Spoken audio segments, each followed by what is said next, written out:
दिल्ली की सर्दियों में जब धुंध चारों ओर छाई होती थी, तभी आरव पहली बार सिया से मिला था एक कैफे में, जहां वो हर रोज अपनी डायरी लिखने आता था। सिया एक लेखक बनने का सपना देख रही थी और वो उसी कैफे में नई कहानी का प्लॉट सोच रही थी।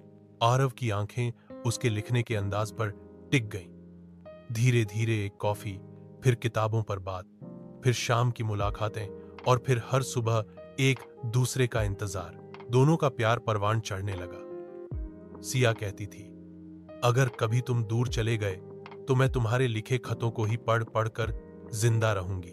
आरव मुस्कुराता, मैं कभी दूर जाऊंगा ही नहीं, तुम मेरी आखिरी कहानी हो सिया। लेकिन कहानियां हमेशा खुशहाल नहीं होती।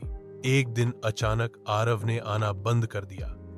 न कोई मैसेज, न कॉल, न ही कोई जवाब। सिया पागलों की तरह हर रोज उस कैफे में जाती, उसी मेज पर बैठती, शायद आज आरव आ जाए। एक हफ्ता बीता, फिर एक महीना।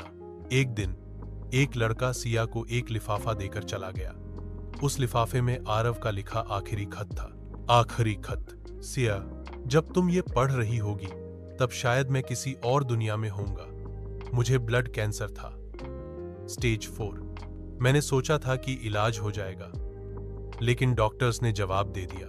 मैं नहीं चाहता था कि मेरी बीमारी तुम्हारी मुस्कान छीन ले, इसीलिए दूर चला गया, तुम्हें बिना बताए गया, क्योंकि अलविदा कहने की हिम्मत मुझ में नहीं थी। हर वो लम्हा, हर वो कॉफी, हर वो हंसी मेरी आखिरी खुशी थी। तुमसे मिलना मेरे जैसे इंसान के लिए सबसे बड़ी सौगात थी। हमेशा मुस्कुराना, क्योंकि तुम्हारी मुस्कान ही मेरी जिंदगी थी। तुम्हारा आरव।